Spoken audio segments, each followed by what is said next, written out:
देवाधिदेव महादेव का स्वरूप भगवान शिव संसार के समस्त मंगल का मूल है। यजुर्वेद 16/41 में उनकी स्तुति इस प्रकार की गई है। नमः संभवाय च मयो भवाय च, नमः शंकराय च मयस्कराय च, नमः शिवाय च शिवतराय च। इस वैदिक ऋचा में परमात्मा को शिव, शंभु और शंकर नाम से नमन किया गया है।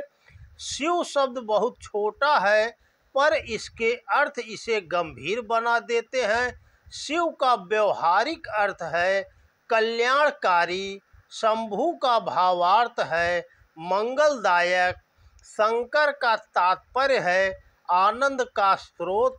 यद्यपि ये तीनों नाम भले ही भिन्न हों, लेकिन तीनों का संकेत कल्याणकारी, मंगलदायक, आनंद घन परमात्मा की ओर ही है। ये देवाधिदेव महादेव सबके अधिपति महेश्वर सदाशिव ही हैं। परंतु यह ध्यान रहे कि भगवान शिव त्रिदेवों के अंतर्गत रुद्र नहीं हैं।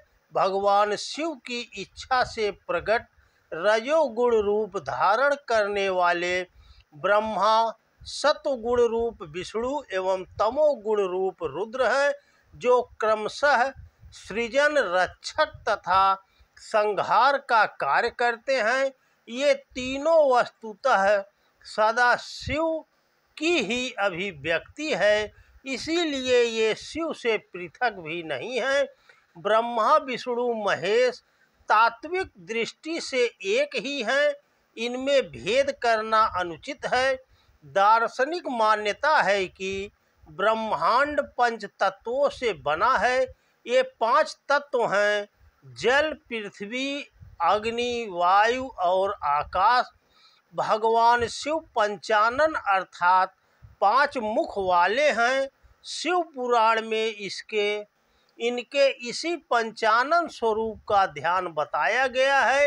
ये 5 मुख ईशान, तत्पुरुष, अघोर, वामदेव तथा सदोजात नाम से जाने जाते हैं। भगवान शिव के उधर मुख का नाम ईशान है, जिसका दूध जैसा वर्ण है। ईशान आकाश तत्व के अधिपति हैं। ईशान का अर्थ सबके स्वामी हैं। ईशान पंचमूर्ति महादेव की क्रीड़ा मूर्ति है।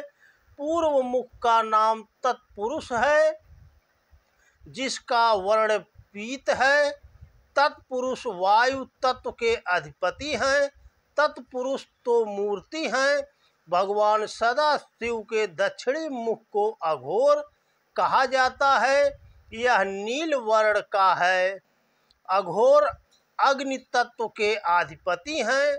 अघोर शिव जी की संहारकारी शक्ति हैं, जो भक्तों के संकटों को दूर करती हैं।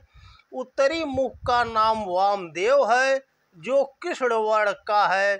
वामदेव जल तत्व के अधिपति हैं। वामदेव विकारों का नाश करने वाले हैं। अतएव इनके आश्रय में जाने पर पंच विकार काम, क्रोध, मद, लोभ और मोह नष्ट हो जाते हैं। भगवान शंकर के पश्चिमी मुख को सदोजात कहा जाता है, जो श्वेत वर्ण का है।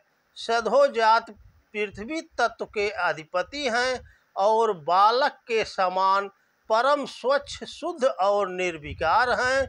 सदोजात ज्ञान मूर्ति बनकर अज्ञान रूपी अंधकार को नष्ट करके विशुद्ध ज्ञान को प्रकाशित कर देते हैं। पंचभूतों के अधिपति होने के कारण ये भूतनाथ कहलाते हैं। शिव जगत में 5 का और भी महत्व है। रुद्राक्ष सामान्यतः है 5 मुख वाला ही होता है। शिव परिवार में भी 5 सदस्य हैं। शिव, पार्वती, गणेश, कार्तिकेय और नंदी। शिव जी की उपासना पंचाक्षर मंत्र नमः शिवाय द्वारा की जाती है। शिव काल के प्रवर्तक और नियंत्रक होने के कारण महाकाल भी कहलाते हैं। काल की गणना पंचांग द्वारा होती है। काल के 5 अंग तिथि, वार, नक्षत्र, योग और क्षण शिव के ही अवयव हैं। शिव जी करुणा सिंधु भक्त वत्सल होने के कारण भक्त की भावना के वशीभूत होकर उसकी मनोकामना पूर्ण कर देते हैं। पर यह स्मरण रहे कि देवो भूत्वा जयेत देवम, अर्थात अपने इष्ट देव की अर्चना करने के लिए पहले अपने आप को उनके अनुरूप बनाओ। इसीलिए शिवो भूत्वा शिवम यजेत को अपने आचरण में ढाल ले। शिवार्चन तभी सफल होगा जब भक्त शिव के समान ही त्यागी, परोपकारी, संयमी, साधनाशील और सहिष्णु होगा। ऋतियों में कहा गया है कि शिव ही समस्त प्राणियों के अंतिम विश्राम के स्थान हैं। वेदों, पुराणों और उपनिषदों में शिव को ही सच्चिदानंद घन पर ब्रह्मा कहा गया है। यही कारण है कि निर्गुण निराकार शिवलिंग रूप तथा सगुण साकार मूर्ति रूप दोनों तरह से शिव जी का पूजन होता है। त्रिपुर का अर्थ है लोभ, मोह और अहंकार। मनुष्य के भीतर इन तीनों विकारों का वध करने वाले त्रिपुरारी शिव की शक्ति का पुराणों में प्रतीकात्मक वर्णन अभिभूत करने वाला है। जटा जूट में सुशोभित चंद्रमा, सिर से बहती गंगा की धार, हाथ में डमरू, नीला कंठ और 3 नेत्रों वाला दिव्य रूप किसके हृदय को आकर्षित न कर लेगा। भगवान शंकर का तीसरा नेत्र ज्ञान चक्षु है। यह विवेकशीलता का प्रतीक है। इस ज्ञान चक्षु की पलकें खुलते ही काम जलकर भस्म हो जाता है। यह विवेक अपना ऋषित्व स्थिर रखते हुए दृष्टता को उन्मुक्त रूप से नहीं विचरने देता है, अंततः उसका मान मर्दन करके ही रहता है। वस्तुतः यह तृतीय नेत्र ने प्रत्येक व्यक्ति को दिया है। यदि यह तीसरा नेत्र खुल जाए तो सामान्य बीज रूपी मनुष्य की संभावनाएं वट वृक्ष का आकार ले सकती हैं। शिव या शायद ही कोई संपन्न हो, पर वे संपन्नता के किसी भी साधन का अपने लिए प्रयोग नहीं करते। हलाहल को गले में रोकने से वे नीलकंठ हो गए हैं, अर्थात विश्व कल्याण के लिए विपरीत परिस्थितियों को तो स्वीकार किया, पर व्यक्तित्व पर उसका प्रभाव नहीं पड़ने दिया। भगवान शिव को पशुपति कहा गया है। पशुत्व की परिधि में आने वाली दुर्भावनाओं और दुष्प्रवृत्तियों का नियंत्रण करना पशुपति का काम है।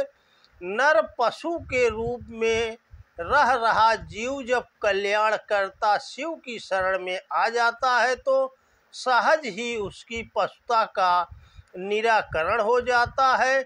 शिव परिवार में मूषक का शत्रु सर्प, सर्प का शत्रु मयूर और मयूर एवं बैल का शत्रु सिंह शामिल है।